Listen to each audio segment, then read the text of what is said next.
Joining me today is the writer of 2024's The Death of Comics Bookcase Volume 1 and the current grindhouse Texas horror comic Macabre Valley #1 with artist Anna Redman. He is also a well-respected journalist in the comic space and the voice behind the previous The Comics Bookcase, and is the site reviews editor at the recently Eisner Award-winning The Comics Beat. It is my pleasure to welcome my friend Zack Quaintance onto the Oblivion Bar Podcast. Hey man, thanks for saying well respected. As a journalist, I appreciate that. The name Quaintance is heard long and wide amongst comic fans, so Yeah. I will say it so you don't have to.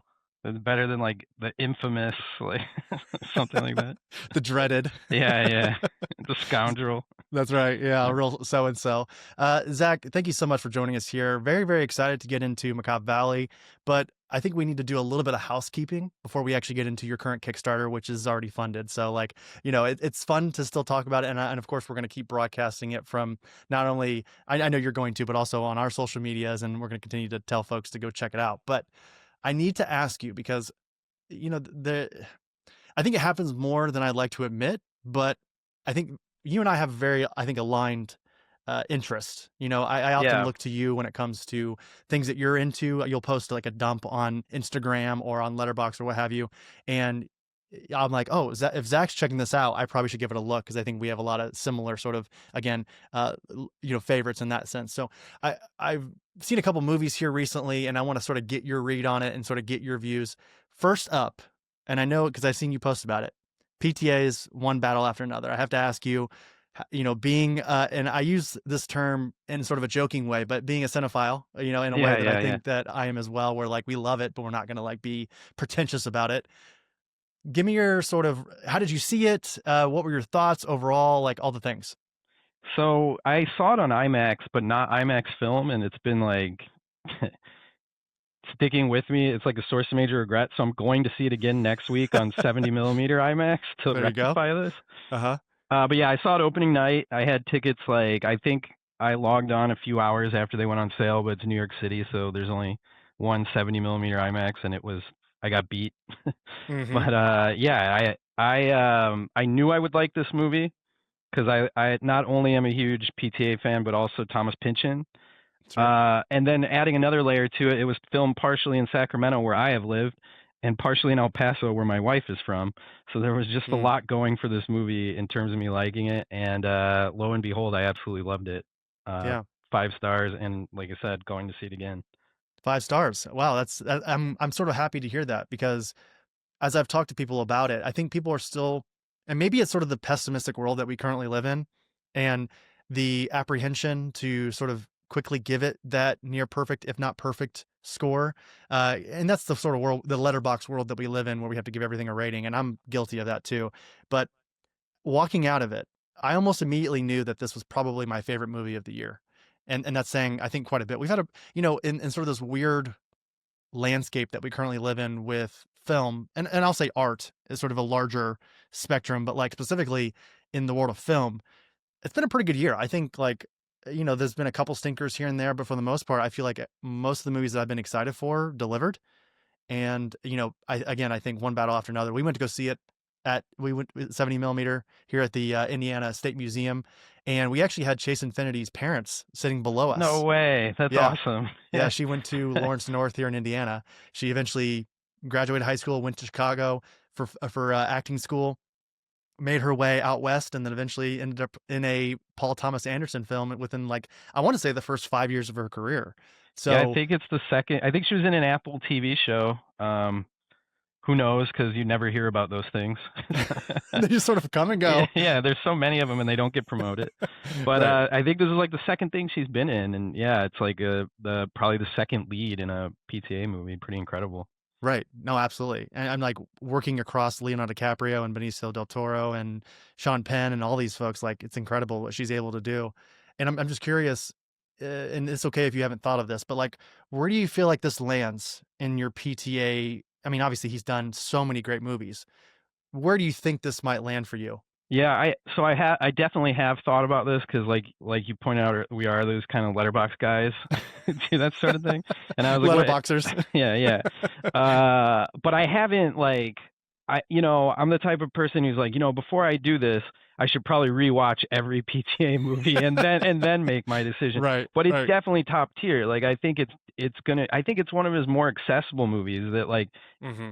just because of the way it's paced and the way it grabs you so quickly, and it's also very funny. Like he didn't get funny until the latter half of his career. Like There Right. Will Be Blood and Magnolia do not have laughs. Like, Hmm. but this movie is very like it has some real laughs in it. Like, and so I think for being the type of movie that you could enjoy with most people and kind of rewatch, and I expect to have like big rewatchability. I think it's top five, if not top three. I don't know. How do you have you done that math yet? Yeah, it's interesting. I don't know if I've solidified. I should have probably if I'm going to ask the question, but I want to say Boogie Nights, I think, is still number one for me. Boogie Nights is the top three movie of all time. And then I want to say The Master, which has surprised some people. I was talking to our friend and co-host of the Comic Book Couples Counseling, Brad Gullickson, and he's like, and I need to get him on the show to talk about this at some point. But he said he's not really been a big fan of the sort of the latter half of PTA's career, sort of like the Punch Drunk Love or maybe even Magnolia on sort of career that Paul has had. And I'm curious because like The Master, I think is almost a near perfect movie. And I want to say One Battle After Another is close between that and Magnolia, or maybe There Will Be Blood. No, it's Magnolia. I think it's either Magnolia or One Battle After Another. And I'm leaning towards One Battle After Another as number three. Yeah. Um, yeah, I'm with you on Boogie Nights with number one, and then from there it gets a little fuzzy. Like Mm, yeah. like I really like There Will Be Blood. I think that's kind of a masterpiece. Just the Hmm. intensity of it and the acting. But I'm with you on The Master as well. I think it's a beautiful movie. Like it's the best looking. He has a incredible eye. Like I feel like he's one of those directors where you can tell 30 seconds into the trailer that this is a Paul Thomas Anderson film. Like Hmm. just the way things are framed. And even for his stuff, The Master is like another level of good looking movie. Um, but yeah, I think you are like a lot of people don't have that one close to the top for him. Yeah, and I think I might be biased because of the Philip Seymour Hoffman. I think that's probably one of. It's hard to say what his best role ever was, but that's gotta be in contention for one of his greatest. Yeah, I agree. I do this. I've done this thing since he passed. Whenever I watch a PTA movie, try to figure out what role he might play and like make myself sad about it. It's like- I need to feel something. I need to put in a Philip Seymour Hoffman movie. yeah, yeah, Okay, so again, while I have you here, I have to get you before we get into Macabre Valley and all the other things. But Weapons has come out this year. Centers, of course, being a big film fan, I'm sure you're a fan of all those things. We don't have to necessarily go in depth since we're a little bit beyond those, but those, of course, were two masterful movies that also like surprised at the box office and all the things. So I'm just curious if you could, uh, I was going to sort of ask you what your thoughts were on each film, but if is there any movie that you've seen this year outside of One Battle After Another that has really sort of wowed you almost in the same sort of breath as One Battle After Another? Like, is there another near perfect movie that you've seen this year? And if there is, can you sort of explain what that viewing experience was like for you? yeah. I don't know if I'd go. I I don't know if I'd go near perfect for these others, but I think collectively on the whole, it's been a really good year for movies, and I've had a really good time watching them at the movies. Like every couple of weeks, there's something like Sinners or Weapons or Superman even Hmm. that just feel like movie experiences and the way we had it. And even I would even put Naked Gun in there for how Sure. it brought back studio comedy, which I hadn't seen like that in quite a while. And so I think like holistically, it feels like a near perfect year at the movies. Like just the variety of it and the genre stuff being particularly strong. Like Weapons is and Sinners, maybe less so with Sinners, is definitely steeped in horror genre across the board. Hmm. Um, It also yeah, kind of has like that grindhouse feel a little bit. Maybe that's just me, but it kind of feels like it has a bit of that grindhouse, which we'll get into here in just a bit. Not necessarily in terms of like the self-awareness, sort of campy. And I don't even know if I'm really describing grindhouse correctly, but that's sort of no, the yeah, the that's right. cigarette burn of it all, like that kind of feel. But it does kind of have like sort of like raunchy horror to it, that vibe. Yeah, absolutely. I think people are doing really interesting things. Like they've taken those vibes and Sinners and Weapons in particular and made them very thoughtful. Like to say movies are political is kind of a loaded thing to say, but they make you think about our all in one battle after another as well. Really Mhm. make like they hit harder in this moment because of how thoughtful they are about everything that's happening, and they're not afraid to use genre to do it, and to use camp and over the top gore and that sort of thing. So I've definitely enjoyed that because that's kind of my thing as well.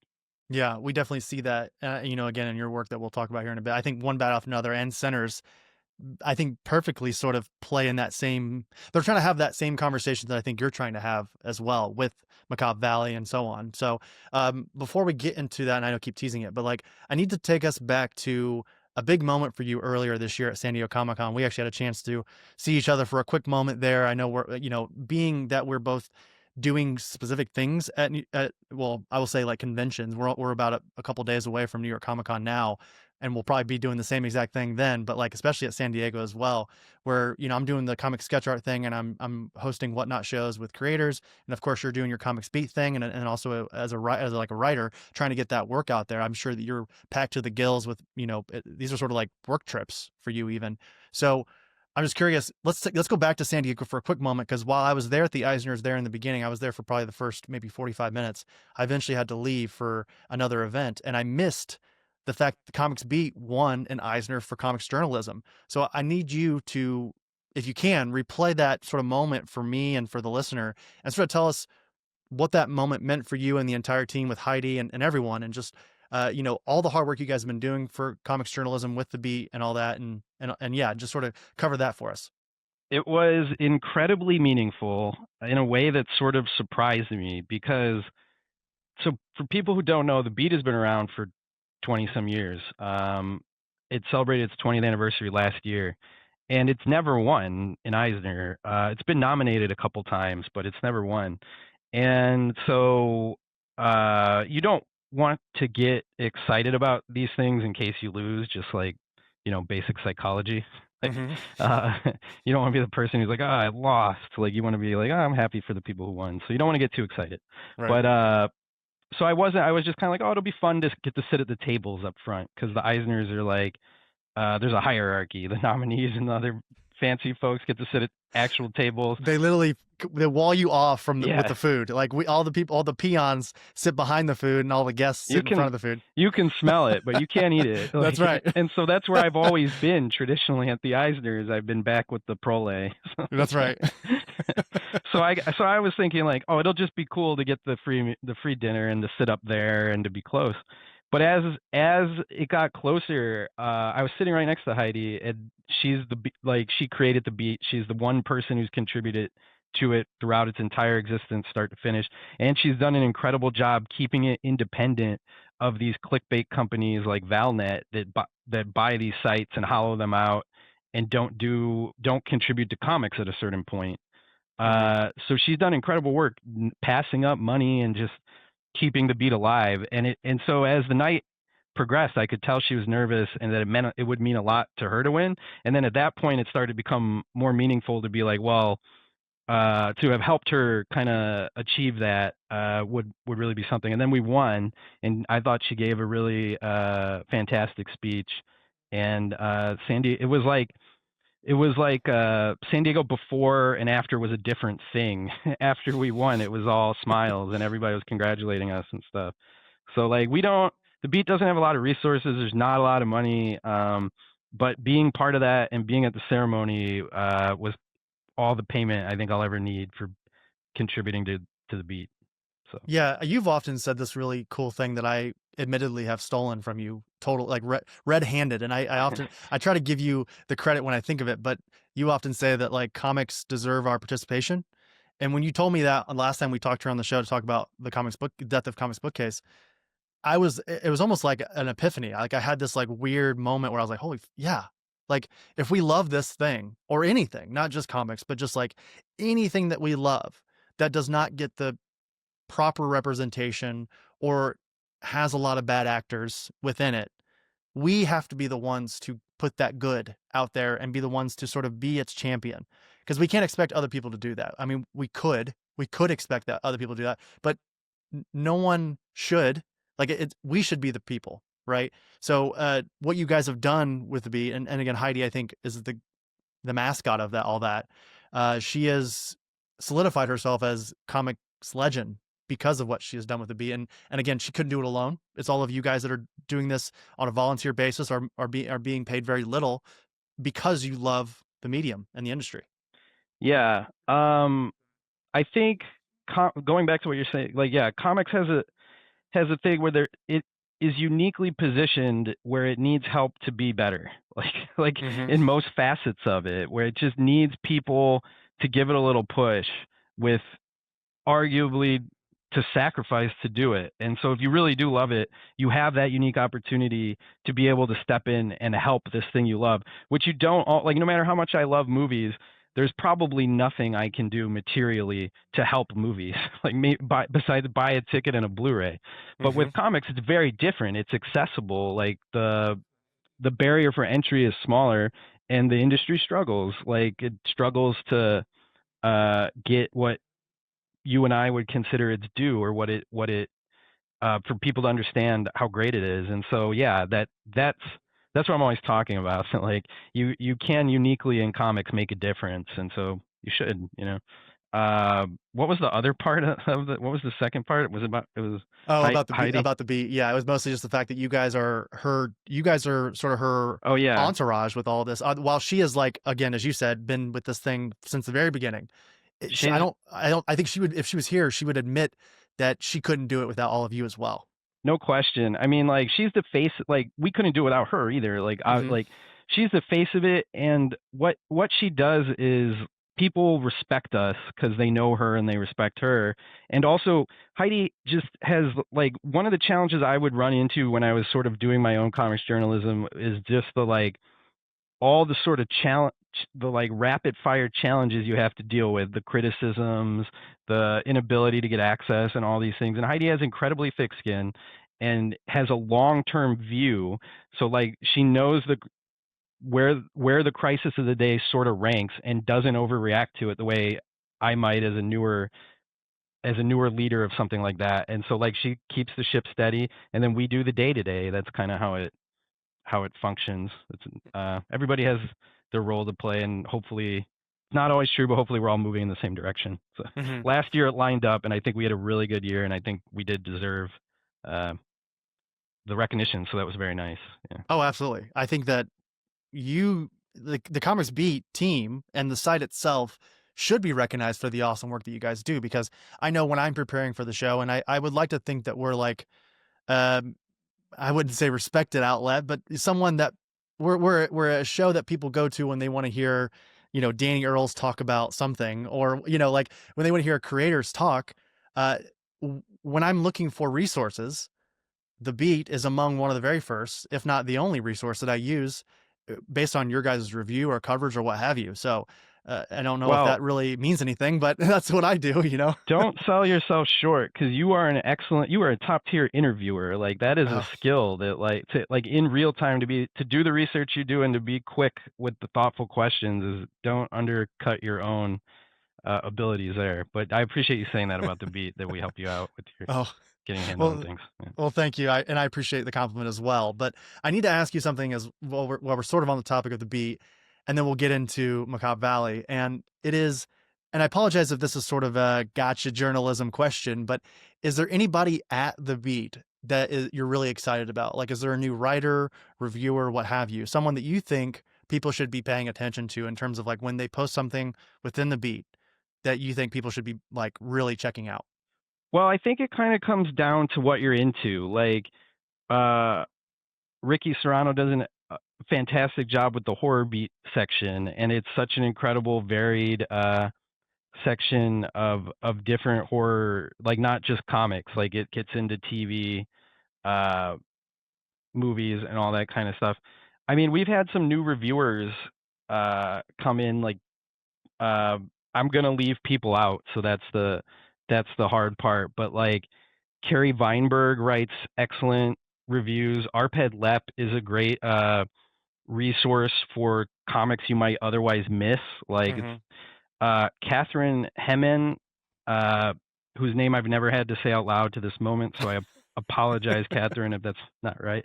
But she's been a newer reviewer who she brings me stuff that, like, I've given her carte blanche at this point to review whatever she wants because I know it's going to be good, and she has a great eye for finding stuff people should know about, which I think is one of the reviewer skills that I appreciate most is like helping people find things that they should know about, and she does a great job with that. So yeah, I mean, Jared Bird is a great enthusiastic contributor to our weekly Wednesday columns. All those guys who contribute to that, Clyde Hall, Jordan Jennings, Tim Rooney, like they all just do a great job, and they are they do it without a lot of thanks. So I should thank them more. Well, I'm sure that Thank you for everyone giving me the opportunity to do that. Of course, yeah. And I knew that, and I appreciate you saying that. I knew that going through that, like if someone was like, "Hey, Chris, what's a bunch of shows that you really like listening to, podcasts you like listening to?" I know there'd be somebody that I would leave off, and it doesn't mean that I don't respect them. It's just Yeah. the fact that you kind of have to cut it off at some point. Well, So I've got like 20 reviewers who contribute, and they're all good. And I apologize if I left anyone off. But okay, there's a lot of them. Last question about the comics journalism stuff. Is there, and I hate to give someone any free pub, but is there any other site that you're often impressed by when it comes to people who just cover comics in a really cool and interesting and productive way?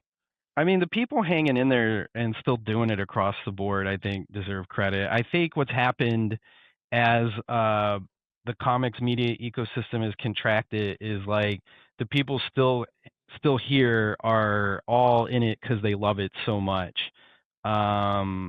So like I mean, David Harper was Sketched has been like that's now his full-time job, which I think is going to be a good thing for comics.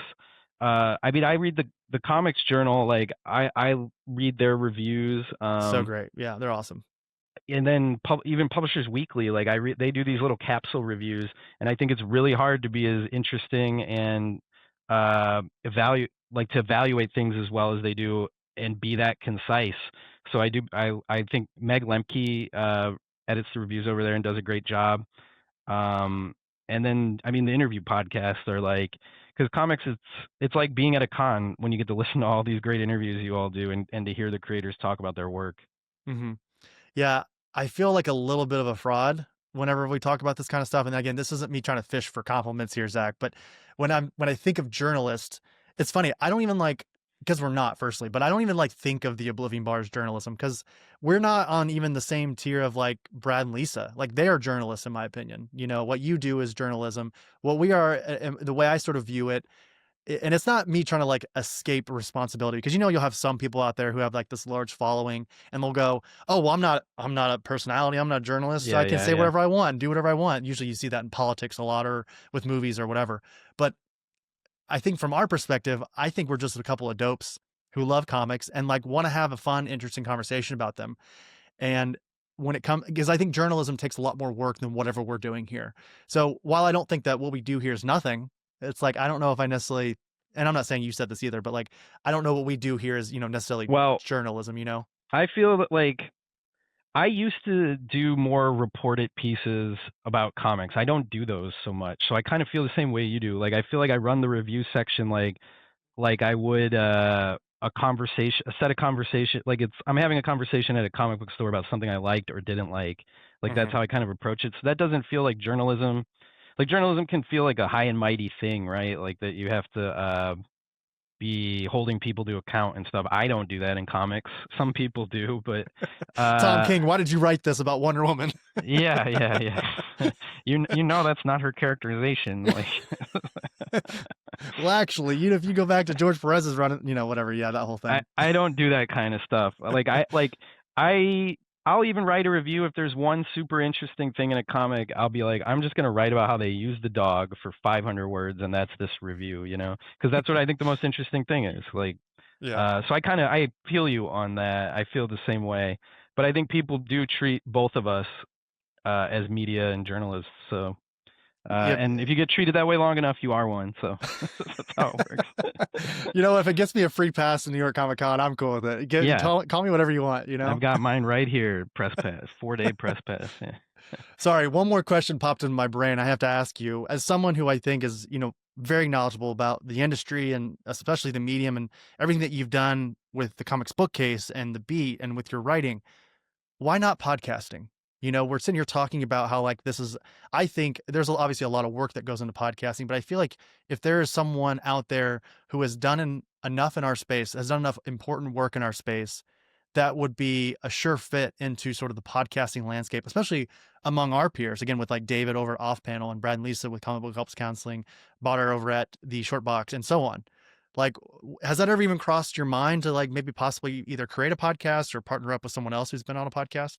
It's crossed my mind. Like, when I was doing comics bookcase in particular, it was always a thing. Like, I knew if I would have done a podcast with the website, it would have got me a bigger audience. And so it did feel like I should do that. But quite frankly, I just don't know how. Like, I didn't want to buy the equipment and learn the sound editing. I've always been a writer. Like, I went to college for journalism. That's my day job as well. So, like, writing for media is something I'm deeply comfortable with. Uh, Learning to do like sound tests and everything that comes along with audio is not something I'm comfortable with at all. So I mean, I have at times, like especially when I was doing comics bookcase, get invites to be on other people's podcasts to just talk about favorite comics of the year or whatever, and I always appreciate those and enjoy that. But like, yeah, it just seemed like something I was out of my depth with, and I've always thought like I'll just work harder and write better, and so that'll be what I do with my time. But yeah, Sure. maybe I Well, should have started 1 years ago. I don't know. well, I'll tell you, I do appreciate your role within, this sort of the scope that we're in currently with comics, because we need more folks out there who are, um, again, we need to protect comics journalists, and we need to protect journalism as a whole to make sure that, again, as you said, you don't have these sites that are coming in here and swooping up comics journalist sites and hollowing them out and just putting ads all over them and making them about clickbait bullshit.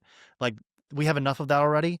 And I want people who are willing, again, like yourself and like David over at Sketched, who are like willing to write these 5,000. I'm not saying that you do this often, but like write these 5,000 word plus post about ARF, the Tradmore Spider-Man Yeah, story yeah. or something like that, like just like that sort of in-depth, and I'm not even, again, like you said, like not even like criticism necessarily, but just sort of like an introspective, or the way that you sort of interpret it. It creates this conversation within our space that is really interesting and something that I think we don't have enough of already. So to like take your talents away from writing, both in journalism and as a comic writer, maybe to podcasting is maybe, like you said, maybe that's just not your role within all this. Yeah, I feel like it would have watered everything down for me a little bit. Hmm.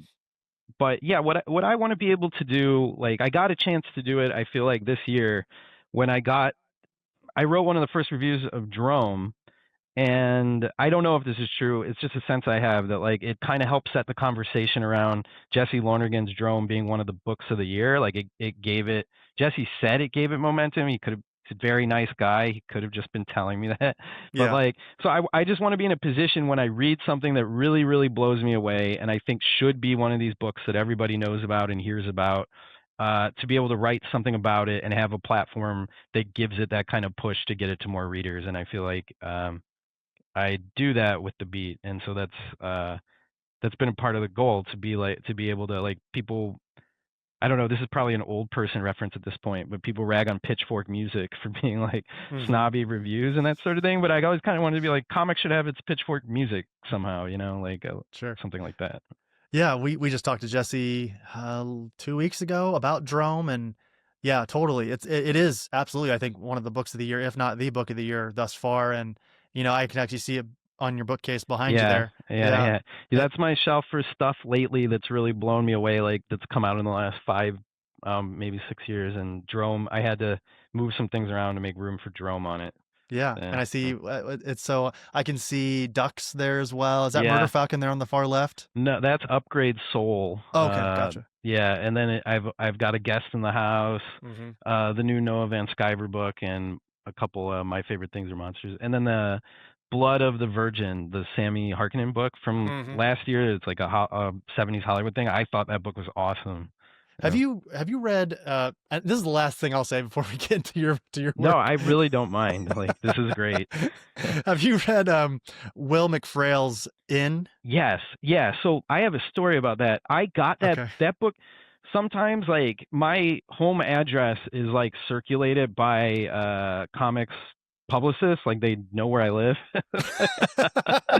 They're So tracking your location right now. I've probably given it to them and forgotten or whatever. But like sometimes books will just show up at my house. Uh-huh. And that one showed up at my house maybe like 2 months before it came out. I'd never heard of Will McPhail, even though he's a New Yorker cartoonist, and it looked awesome. I read it and I was like, this book is amazing. Like this book is so good. And I like before it came out, got to talk to him on Zoom because it was like dark heart of the pandemic times, you know? Mm-hmm. Yeah, but I feel like that was when I was still doing my site, and that was kind of like one of the reasons maybe that pushed me towards the beat is I felt like I didn't have that platform I was talking about to like get the conversation started around this book, even though I heaped all this praise on it. And I would also put Jonathan Case's Little Monarchs in that category. I Mm-hmm. love that book and tried to get a conversation going, and I feel like it just didn't quite get the momentum for what it may, you know. But anyway, yeah, back to In. Like, I think it's a masterpiece. It's like the first sequential comics I think he's ever done, and I just think it's a perfect book. It's funny, it's deeply moving, and it's like he's really honest in that book in a way that someone who hasn't written a lot of fiction, it's very impressive that he figured out a way to do that in a fictional story. This is the first time I think when reading comics that something was competing with Saga in my head. Like for the longest time, so like I have the same thing over with movies to bring us back to that too. Like Whiplash has been my favorite movie since the moment Love I saw it. Whiplash. Yeah. Yeah, it's had that number one spot, and I've like almost cemented it in my brain that this is my favorite, and nothing will compete with it. And maybe that's reductive to do something like that, but Saga is the same thing. For some I read, I was like, holy fuck, this is the greatest book of all time, and nothing will ever beat it. And then, I read In on a plane to a work trip. And Zach, when I tell you that I was crying and laughing in that 2 hour plane, like back and forth, laughing, crying, back to back. And I'm not someone who I'm not saying that I never like emote when I'm reading or Yeah. watching movies or anything, but like this movie captured me in a way that I have never felt. Uh, I agree with you. I will just echo what you said. It is a masterpiece, and I think it is maybe like the 1B favorite comic of all time for me. And it's a book that I like. It would be like my pleasure to buy it for someone to give it to them. Yeah. You know what I mean? Multiple times maybe. Like Absolutely. it's that good. Like I think you can compartmentalize it in your head and just say that Saga and In play different games, right? Because Oh, like sure. one of them's long form and the other is you can read in an afternoon, you know. Yeah. If No, you need to absolutely. do that in your head. Like, They definitely play like very different roles, although I will say they do a lot of the same similar things in terms of like emotional beats and such. But yeah, and honesty and yeah. yeah. Yeah. Well, let's get into Macabre Valley. Again, this is outside of us just having this great talk for the last 30 minutes, which is kind of what I selfishly wanted. Me too, It's man. I also don't mind. So, right. It's one of those things where it's like it's a two-way street here, because I also want to talk about Macabre Valley, which is your current Kickstarter over again at Kickstarter. It's a sort of a build off of a story that you had within the Death of Comics Bookcase, which I actually have right here, and it was the last time that you were here on the show was to talk about this. And when I look through the Death of Comics Bookcase, this conversation gave me a well-needed reason to go back and look at Comics Bookcase again. And I'm looking through it again, and I'm seeing like, Gold Mask and the next door Apes versus Sharks. And then I think what might have been my favorite the first time reading this was Responsibility.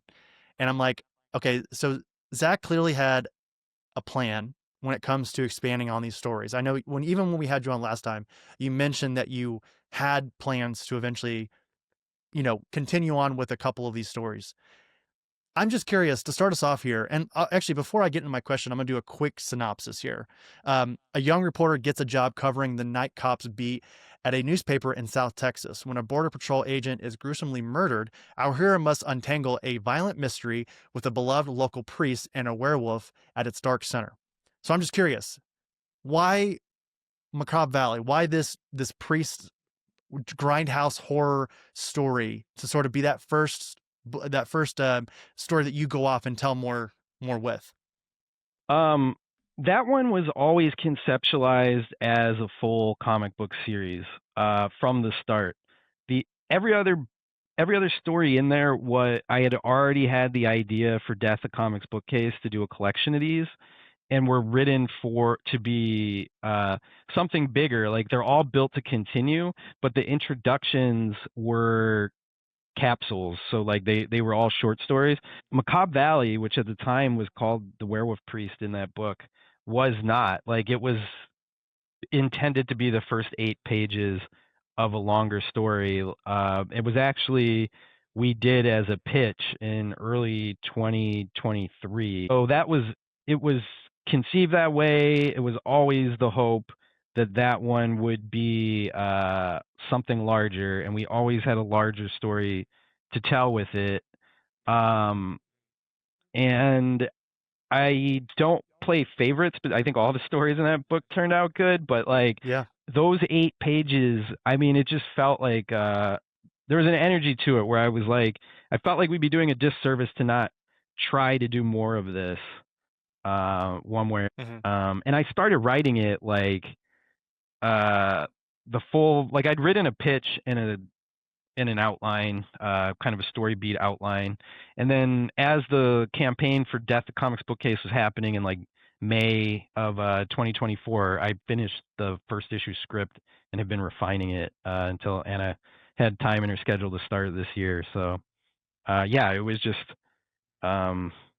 one that I really wanted to come back to. And like we're doing more of everything that was in Death of Comics Bookcase. Like Mhm. I've literally written more of everything in there except apes versus sharks, which I'm writing right now, and uh, I know what it's going to look like, but I just haven't finished the script for the next chapter of that. So Sure. yeah. You've had this really admirable amount of patience, I think, since putting out. I think even before Death of Comics, I was gonna say since you put out Death of Comics Bookcase, but I know that this has been going on for quite a while. You know, you working on these multiple stories and such. And I know if it was me, I would be so quick to just like find a line and just run down that lane. You know, but it seems like you sort of have your hand, like you said, in a couple different stories and how you want to approach each one. You said you've even worked on a pitch for the more you contribute, the more that you can do with this project. I know that you've said before that like this thing is finished and ready to go. It's going to print the moment that it funds. But like, I'm just curious, doing all these multiple stories all at the same time and Macabre Valley already being successful, is there anything within you that wants to hop on the next one, like in a couple, have another Kickstarter ready in the chamber, ready to go when Macabre Valley eventually successfully funds? Or do you feel like now that you've seen sort of the excitement around this story and people talking about it the way they are, do you have any impulse to want to just sort of stick down this grindhouse road for a while?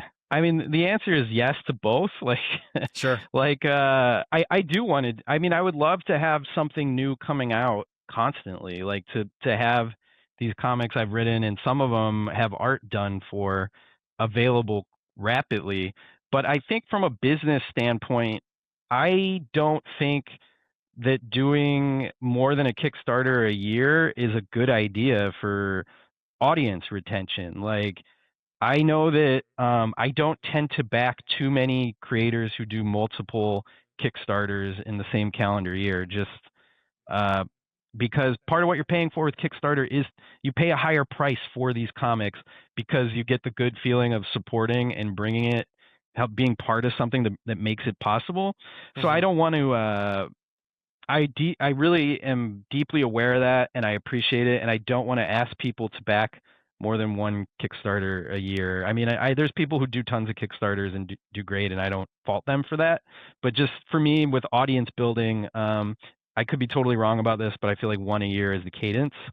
But yeah, like, so I'll tell you straight up, like the initial plan was to kickstart Macabre Valley and then go right into next year's Kickstarter being Death Comics Bookcase Volume 2, Hmm. Reign of the Comics Bookcases.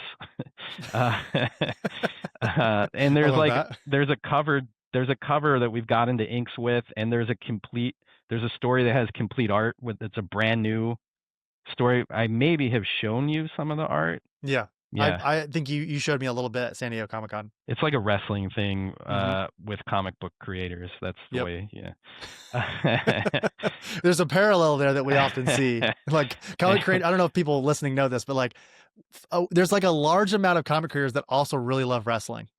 There's that, and there's a lot of there's a weird tension sometimes at comic book conventions between creators. Like, not that people hate each other, but there's definitely, like, I don't know, if you go to enough cons, you pick up on like weird things, and so that's what this is playing with. It's all in good fun, and I think it's gonna be really funny.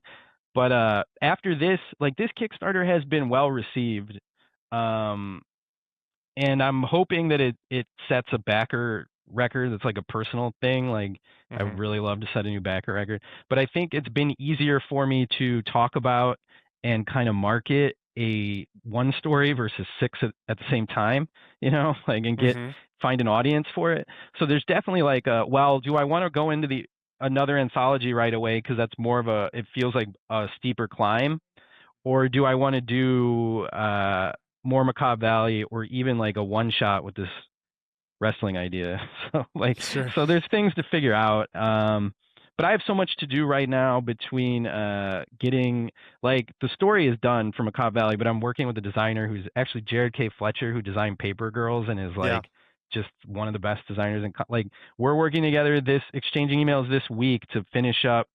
I mean, he has to design, there's 4 or 5 pages that need design touches and the back cover and stuff. So we're finishing all that stuff up and getting it to print. And then I'm also trying to market it as best I can, because the point where you fund is not always the point of profitability. I'll just say that. So you Yeah, have thanks some skin in. Kickstarter. Yeah. It's not. I mean, I could have I set my own goals. So if I wanted to, like, and some creators do that, it'd be like $13,000. Like, I'm just pulling that number out of nowhere. Mhm. Uh, that's what I need to make a profit on this. That's what I'm going to ask for. But like, I want to make the book. I'm willing to pay a certain amount of money to make the book, and that's why I set the goal. But then after you start to approach your line of profitability, you're like, you're running harder, like Sure. you have this limited time to hit it. So, like, yeah, so I'm pretty consumed with that, and then I'm gonna take a trip to the UK for Thought Bubble in November, Jealous. and we'll have copies there because Anna's tabling. I'm gonna her choice if she wants to sell them, but I'm going to bring her a stack for her to have, so maybe she'll sell them at the show. And then after that, I'll figure out what the next business moves are. But I'm always writing, and I've got a ton of scripts I got multiple scripts out with the artists right now, so something's coming. I just don't Mhm. know what it'll be next yet. But that was a great question because it's one I'm also grappling with. Like, should I do the anthology next? What should I do next? Basically, like, that's always a question with Kickstarter creators, I think, is what's the next step? Well, Zach, I'm glad we could think that through together. I'm glad Yeah. I could help you through that. I'm just kidding. I don't know if I figured anything out, but it's like, I don't but know it if we did help. decided anything, but Yeah, yeah. it's it's worth at least thinking out loud about. Yeah. But I want to also, you've already mentioned Anna, and you also mentioned Jared K. Fletcher, your designer. I do want to give a quick shout out as well to the colorist Brad Simpson, and then letterer Becca Carey as well. So I think this book looks incredible, and it's something that I wanted to sort of hone in on. But you said something really interesting a moment ago that I also want to touch on and pick your brain on. You mentioned that this could potentially hit a backer record for you. And at the time of this recording, which is on October 2nd, we are currently at 9,717. So is 10K the goal, or are you, I don't mean to be tacky, but like, That's fine. Yeah. is there like a particular goal that you really hope that we get to? 328 backers. Like, that is So you're looking for actual backer yeah, numbers. yeah. Okay, gotcha. That is literally it. Like, the very first one I did, I did a Kickstarter 4 years ago before I was even really ready to really start going at it as a creator, Mhm. and it hit 327 backers. Now, that was like August 2020 during everyone was home, everyone was still on Twitter, like, in one organized social media, and I had a huge following through Comics Bookcase, so Mhm. it was kind of a leg up. And I also had, like, my brother's wife's siblings, all 4 of them backed it and stuff. So, like, it's kind of a silly goal, but it would just mean so much to me to have even one backer higher than it's like a compulsive thing. But that's, yeah, I mean, and yeah, I think, not to jinx anything, but with the way the last day plays out, we will probably hit 10K. So that's nice. I don't want to Yeah. downplay how great that is to have more funding to be able to finance comics immediately. But Mhm. yeah, that's my personal like 4 minute mile or whatever. Sure. 328 backers. Yeah.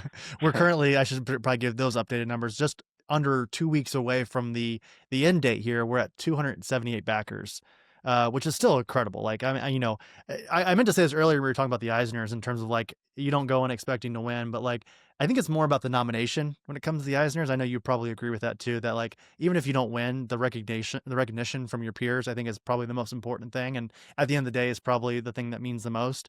So I think a very similar thing with this. Like, if you for some reason don't hit 10K, which I know you will, as you said, I don't want to jinx it, but like it's probably going to happen.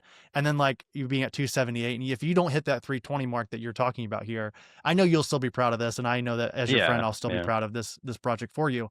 So it's just interesting. I was just curious, like, because I know being who you are, and again, I just assume that you were very goal oriented when it came to this project, something like this. I just want to kind of pick your brain and see, like, we all kind of have that goal. Like, here's a weird one for me too. Not that this is about me at all, but like over on Spotify, we're at like 820 in terms of listeners, like subscribers, I Yeah, guess you would yeah, call them now. yeah. But like hitting that 1,000 mark over on Spotify is really important to me. And it doesn't think, I don't think we're going to get there for a while, but once we do, that'll be a landmark for me that means something for some reason. You know what I mean? No, it's exactly what I was just talking about. Because like 820 is so many subscribers. like Right. like you've already done really well and you have a great show. But I get it. Like we've all been by the way social media likes it, we've all been put in this like prison of productivity connected to black and white numbers.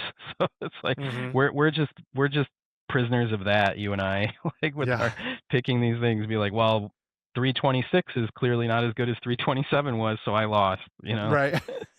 I lost this battle of one. Yeah, yeah, yeah. Okay, so let me ask you a little bit about the story here. So, of course, as I said earlier, it's sort of being pitched as this like grindhouse horror comic, and the first thing that came to my brain was that this is how I know that we are friends and that we like a similar thing. Because when I think of grindhouse, I think of like this. Of course, there is the movie Grindhouse, like the two part, Yeah, the um, Tarantino the Rodriguez thing. Tarantino, yeah, Yeah. yeah, the two-part story of Grindhouse and Planet Terror. So I'm just curious, and this is sort of a broad, simple question, but like, what do you think it is about like grindhouse, not only just grindhouse cinema, but specifically grindhouse, again, that Robert Rodriguez sort of Machete, From Dusk Till Dawn sort of brand of film? Why is that exciting to you as a viewer and as a creator? Why do you think that folks like us love that genre?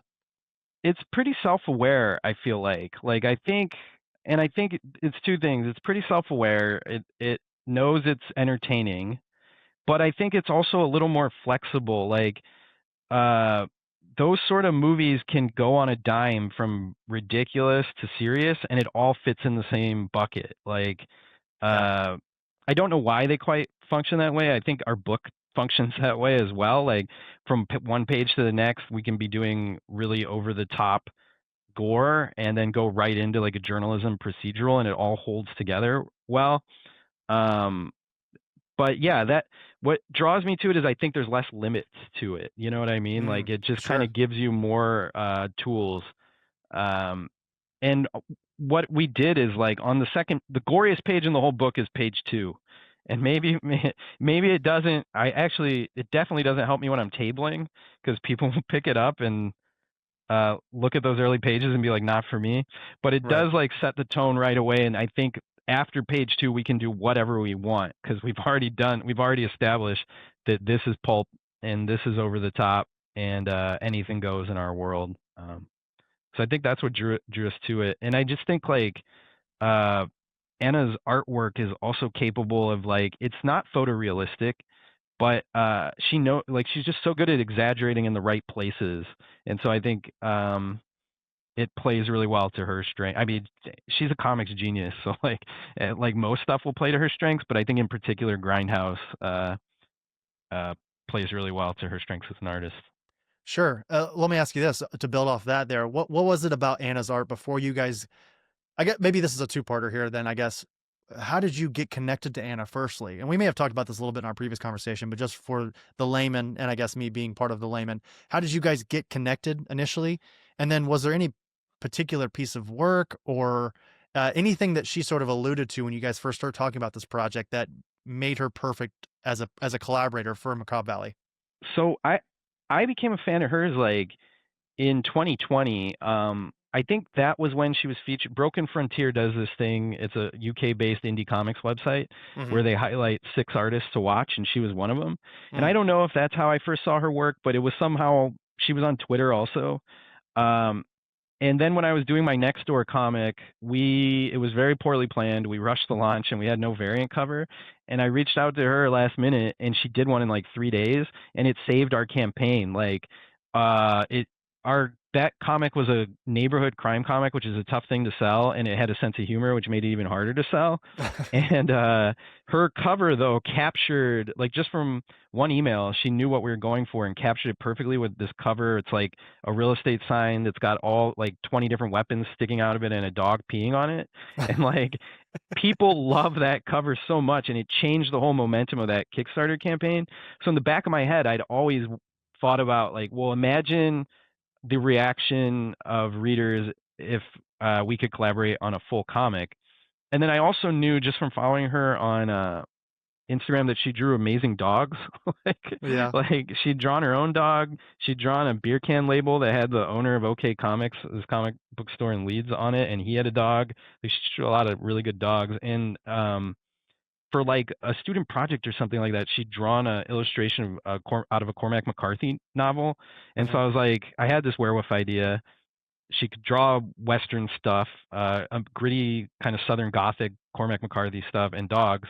And then as I was thinking about who the artist would be for the project, like almost serendipitous, she posted on Instagram like, "Hey, I'm available for work right now. I could really use some work." And I sent the email that day, and she did the 8-page short. So it felt like a little bit of like perfect timing as well. Yeah, there's a certain amount of, and I've heard this. I've actually talking to creators here on the show. They often say it's hard work and luck. You know, like that's how you get into comics a lot of times. Is it's sort of it's the serendipity, like you said. Like there's a certain amount of just like right place, right time, right voice at the right time too. Like you could be the most talented writer or artist ever, but if like your voice doesn't necessarily speak to what The the moment, consumer, yeah, yeah. or to the moment, right? Like if you don't necessarily have that, that direct line, sometimes it doesn't work out right at that exact time. And then I guess you keep perfectly setting me up for this. I'm just curious, with Anna being over the UK, and this book, this first issue, I'll say, is so perfectly baked into like that sort of southeast Texas, like that sort of area right there on the border. You mentioned that your wife lived in El Paso for a bit, and I'm just curious when you were giving Anna references to that area and sort of like because I feel like South Texas is almost its own character in this first issue, Yeah, purposefully, definitely. The location does a lot of the horror for us. right? Like, yeah. In the same way that I sort of think that like Gotham is almost a character in a lot of Batman stories. How did you properly give Anna that reference for this area and sort of the overall mood that this area offers? Yeah, so I lived in McAllen, Texas, which is in an area called the Rio Grande Valley, which is 3.5 hours south of San Antonio, on the border with Mexico and on the coast of the Gulf by South Padre Island. I lived there for almost 5 years and worked at the newspaper in McAllen. Uh, and that's what a lot of this is. A lot of I mean, that's almost what most of the setting is based on. And when I was giving her references, I used a lot, like one of the big reference points and one of the pages I think really sets the tone for what we did is the bar page. Mm. And I sent her references off this bar that I actually used to go to's Instagram page, which hadn't been updated since like 2015. So it's like it's not AI, like, which is a problem with finding reference artwork these days, because Right. it's not a location that anyone has seen often, because it's a roadhouse bar near the border's Instagram, dormant Instagram. So so she got a lot of photographs like that, not necessarily were anything that I'd taken, but were just uh, these really insular photographs I knew about of the Rio Grande Valley, and I sent her some of the links to like newspaper stories I'd done. And then I've also asked her this question, and my wife, who's from Texas, was blown away by how much the book looks like Texas. How did you do that? Never having been to Texas, you know? That's kind of the same question I have here, And honestly. it feels almost as like she's like, well, I'm an artist. Like I look at things and draw them, you know, like it's Sure. kind of the short answer. But she referenced movies like No Country for Old Men and Paris, Texas, and I think she's like a country music fan too. Like she really likes Townes Van Zandt and like sort of that kind of stuff. So she Sure. had these ideas of the region that she'd been had been in her head for a while. But yeah, I mean, I just think it's incredible. And also there's like a weird thing where UK artists are super good at drawing Texas. Like Steve Dillon and Preacher and Jacob Of Phillips course. and that Texas blood, like, and hopefully our book gets some run and you can put Anna up there, and that's 3, and that constitutes a trend. It's like, I wonder if like that's a it's interesting because like you say this, you could say the same thing about like New York. I think a lot of, you think of like people who are able to draw New York. A lot of times the references will give you enough of a sort of view of the city. Although I will say that like, and I found this, being in New York next week, I know I'll feel it then too. Is that like there's honestly almost nothing like sort of just being there, right? Like yeah, there is a New certain amount York that for you sure. Yeah. Right. You just sort of miss it unless you've actually physically been there. And it's always so impressive when people can do that without, like, and I think of like going back to like Frank Miller in the 80s. He talked about like, in order to get in the headspace of Daredevil, he like would go up on rooftops in Brooklyn, just sort of like feel, like smell Yeah. the smoke and like feel the cold of being on a rooftop and all these things that he had to sort of put his headspace into to do it. Well, I will say that one thing that worked out really well was, as I'd had the idea for this comic, I had to go to San Antonio for work. Hmm. So I was in San Antonio for a 4-day conference, and the conference activities, I'm really bad at schmoozing at like after conference happy hours. Like I hate it. So the conference would end at like 4 o'clock, and I mean, I don't think my company will listen to this, but you're supposed to go to these like happy hours and like hobnob. And I'd duck in, but like I also don't drink. So I would be back, basically, I'd be back in my hotel room early. And I started writing at night in San Antonio. And while San Antonio is not the Rio Grande Valley proper, it is the like biggest American city close to it. And so some of the flavor is there. So all these memories of my time there started coming back to me when I was in San Antonio, and I wrote most of the first. I think I wrote all the first 8 pages in that hotel room in San Antonio, at like the Embassy Suites or something, a block Sure. from the Alamo. It's like, so it did really help to be there, yeah, and to be walking around San Antonio, and which is a city I did spend a lot of time in when I was living in McAllen, because you drive up there on a Saturday or whatever. So yeah, there is definitely something to that. Yeah. I actually just did the same exact thing a couple days ago when I was in Las Vegas. I was there for a work trip, and I can do the glad hand thing, like when it's necessary. Like I know how Yeah, to. I feel like you're super good at it. Like, Well, thank you. yeah. I mean, I can. I have But you the maybe ability. don't like it. Right. It's exactly that. It's Yeah. like I will do enough to sort of, it's almost like that. I don't know if you're a fan of The Office, but it's like that episode where they have the pool party and Jim's like, I'm gonna get a picture, I'm gonna say hi to everybody, and I'm gonna leave by 8, Yeah, Like yeah, that's what I like to do too. And I did that like on I think it was Monday night when I was there in Vegas for a roofing expo. I popped in to Top Golf. Why we go to Top Golf in Vegas? I don't know. But yeah. I pop in, I say hi, I make an impression, then I go to Alternate Reality, the comic store there in Vegas, because that's what I want to do. You know what Yeah, I mean? yeah. I always do that on work trips too. I try to get a good meal and go to a comic book store when I travel Right. for work. Yeah, those are the Yep. two things. Yeah. Exactly. Again, I cut from the same cloth. Yeah. It's one of those things that, when you're able to travel the way that I think you and I can sometimes for these trips, yeah, that's what we do. We'll try to find a place that we've never eaten before, and we go to a comic store slash bookstore or slash movie store that we've never been to. You know what I mean? Yeah, something with physical media. Yeah. Right.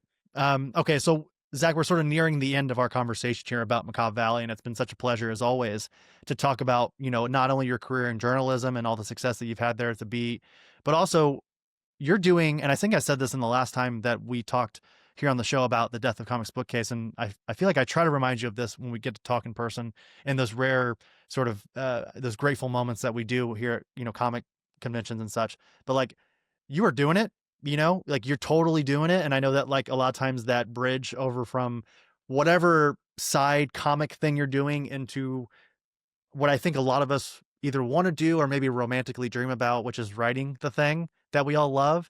Because a lot of times we get into these, this is a weird tangent, I apologize, but No. I think a lot of us get into podcasting, journalism, criticism, what have you, because we love the medium and almost like, again, romantically think about one day writing them, even if that's not ever a thing that we end up doing. You're doing it, and I think that that's not only impressive, and as your friend, I'm proud of you for doing it and doing it as well as you are.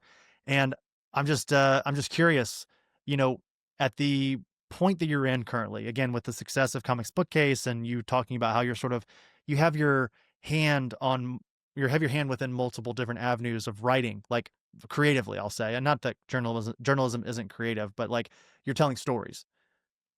Do you ever find yourself at any point eventually separating, the journalism side with the beat? And I'm not saying that you have to quit the beat tomorrow, but like Yeah. down the road somewhere, do you ever think, hey, I'm a writer. Like I am done. And I'm gonna pan this question into a reference. I think of like Aubrey Sitterson, who was like an editor for a while over at Marvel. And like I've had Aubrey on the show a couple times. I know you've probably talked to him a bit there at the beat, and how like he almost like doesn't even want to talk about editing at Marvel anymore because he is a writer now. Do you ever find yourself at some point getting to that point where like I am a writer and this is what I do now and I'm happy with this? Yeah, it's for I was really close a couple years ago to just being like I felt like being perceived as a comics journalist was like working against me, like Mhm. that people wouldn't take me seriously as a writer. But that was really with the benefit of some time, I think it was me. It was kind of a cop out for me not having done enough work yet to be taken seriously as a writer. And what I found with these two projects is that I don't care. Like that I don't that I really that if people want to see me as primarily comics journalist, that's fine. I'm still going to be writing these comics and trying to build an audience as a creator at the same time. Sure. Uh, so I kind of got past the like. I did think that way, like I should just be a writer, like, and then it'll go better for me or whatever. But then I just thought, like, no, like I, I should just be a writer and keep writing and not care if I'm not seen that way. Um, but they like I do still I don't know if I'd say want to just write, but I'm not going to stop doing the beat stuff until I have to. Like I don't like right now. It's not taking time away from my writing. I mean, maybe it is a little bit, but the benefit it brings in of being able to talk to creators about their work and sort of be in places within the industry as a journalist and watch and learn about it is still really helpful for me. And then also the like discipline of the main thing I do at the Beat is the top comics to buy column, where I read like 20 advanced review copies before release and pick out recommendations and list the new number ones and stuff. And that's like a forced continual market research project I'm embarking on. And not just market research, but research of the kind of comics I want to make and where I feel like they aren't being made by anybody uh, the exact tone I want. Like I think I'm really aware of what's coming out and what uh, I want to contribute and what I'd like to make. So yeah, like I have a complicated relationship to that. Like, would it be better off to do this or not? I don't really know, but I'm gonna keep doing this because I think it's important. And I got to a point where I was uh, just think like I'm gonna write no matter what, even if people still see me as a journalist. Like that's fine, they can see me that way, but I'm still gonna do this. Mhm. I guess again, I asked the question because I genuinely want to know, but also as someone who this is something that I've often struggled with, and I think some of our podcasting friends have heard me complain about this in secrecy because I haven't really ever been upfront about it. Is that like my goal at some point is to eventually make that transition over to writing, and I think sometimes, and I'm not saying I have the goods like you, but I want to give it that fair shot, and I think sometimes my creative juice or that bandwidth that you need to do something in that avenue is taken from the podcast, which I also love. Yeah. Like, you know what I mean? Like it's one of those things where I think in order to do this over here, I may have to either take a break over with the podcast or quit it altogether.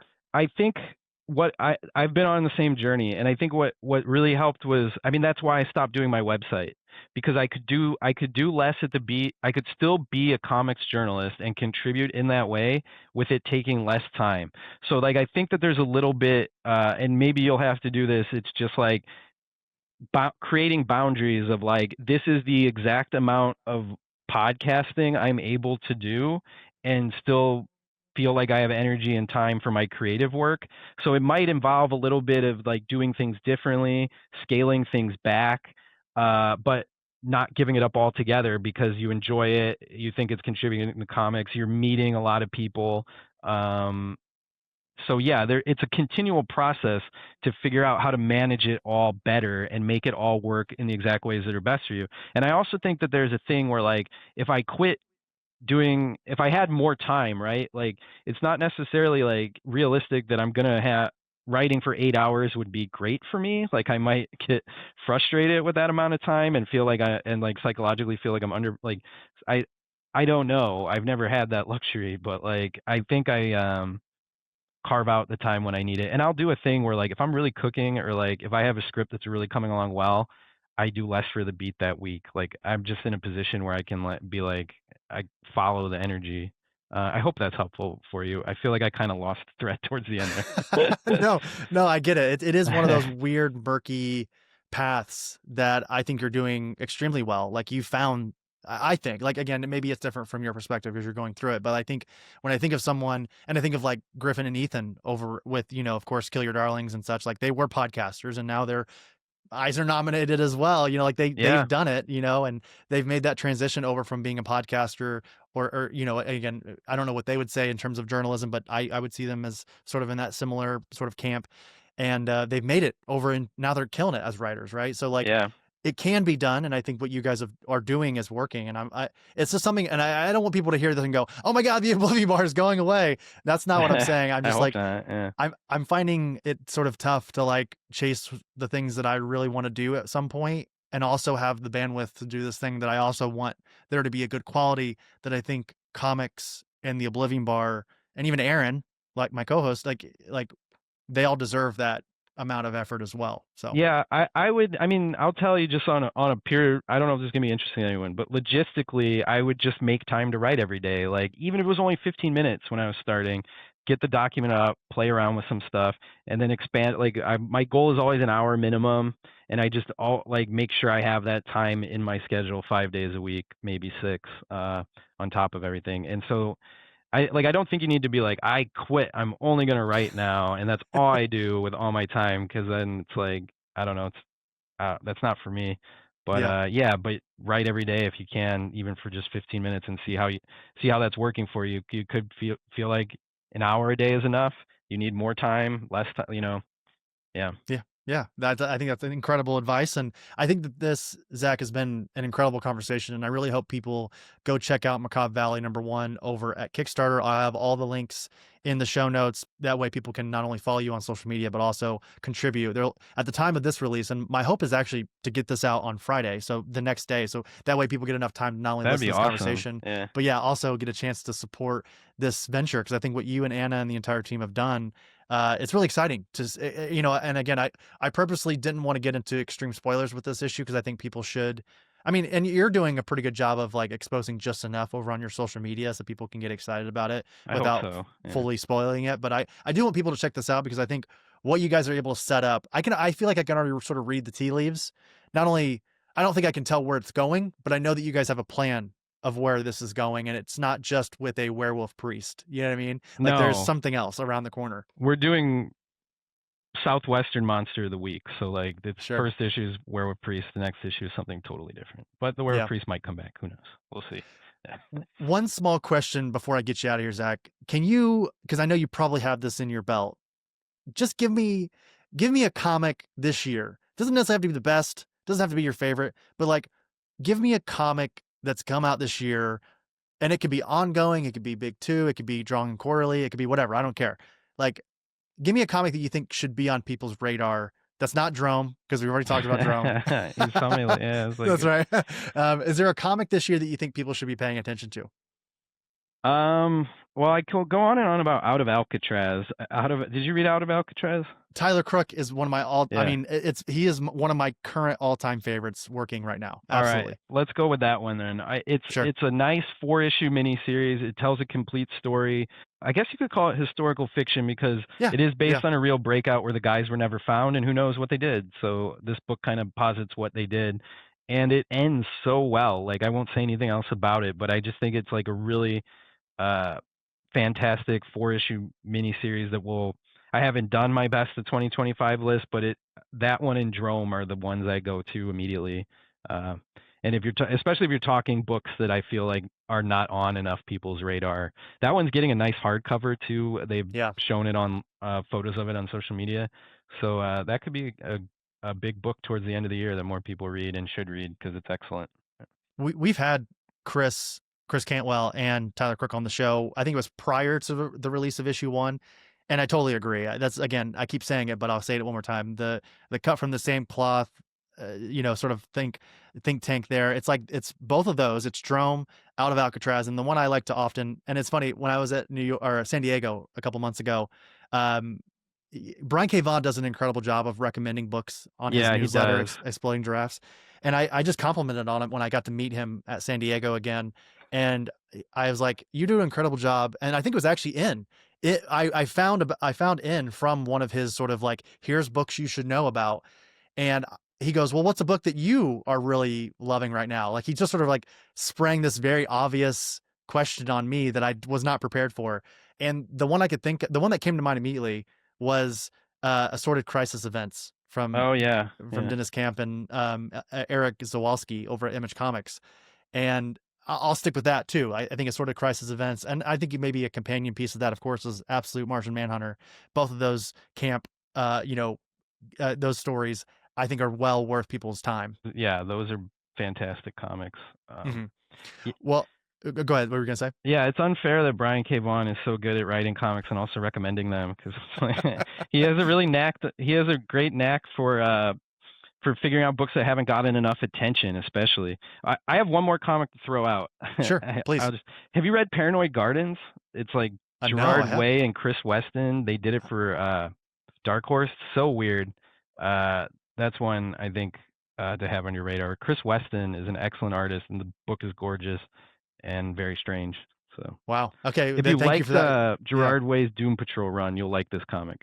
Yeah. No, absolutely. Gerard Way. I mean, obviously, My Chemical Romance. Need I say more? But also the stuff he's done with Umbrella Academy, and then this is on my radar. That the first thing I'm going to do is, as soon as we hop off here, is get that pre-ordered, or not pre-ordered, I guess special ordered now, and get that eventually that physical copy, because the trade is fun too. It has like I think the cover has a little cutout, so get the trade. Yeah. Oh, that's cool. I like that. Yeah, Gerard is often with his work. I think Doom Patrol did this a little bit, but definitely Umbrella Academy. They're often trying to find fun. Dark Horse is good at this.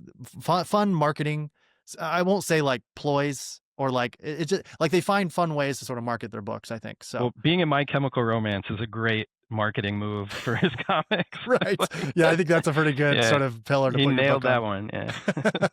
Well, Zach, like I said earlier, what a pleasure it's been having you here on the show again. Always, very excited. Man. We'll have to hang out at New York Comic Con for sure. Let's get dinner or something. I don't want this to be one of those things where we've done this for the last, I think, 2 or 3 shows where we'll be like, dude, I want to see you while we're there. And then we pick 10 minutes the last day. I know, yeah. To see each other. So let's for real, like, get together, and we'll even have to get Brad and Lisa or whoever else with us to again, like you said, let's just get dinner and talk, about whatever. Get pizza. I'm a New Yorker now, so there you go. You know all the places. Lead here. Yeah, not in that area at all, but I have an app. There's an app you use locally to find places to eat. So perfect. Well, one more thing before we get out of here. How do folks find you on? I'll have links to everything, but is there anything that you want to sort of broadcast? Last before we get you out of here? Yeah, please go to my website, comicsbookcase.com, click the newsletter tab and sign up for my newsletter. It's where you'll get all up-to-date information about both my comics criticism and the comics I'm writing. And I also commission an artist every month to do their take on one of my characters. And we have some really awesome artists coming up that I will tell you about, Chris, when we're done recording. So I can't believe we are getting this at the very, very end. But 2 of my favorite people in comics, Tony McMillan and John J. Pearson, both. Tony McMillan has a print, but John J. Pearson has a cover, which I of course backed on Kickstarter. Thank you. Incredible job getting not only just, of course, Anna with her cover, but those 2 as well. Clearly you have your thumb on the pulse when it comes to that kind of stuff. Yeah, I hope so. We like all the same stuff though, so no, just you're gonna get a Daniel Warren Johnson cover tomorrow and be like, of course, that makes sense. All right, Zach. Well, what a pleasure, man. Can't wait to see you in New York. And again, congratulations on all your success here with Macabre Valley, Death of Comics Bookcase, all the things. Thanks, man. Thanks for having me back. I appreciate it.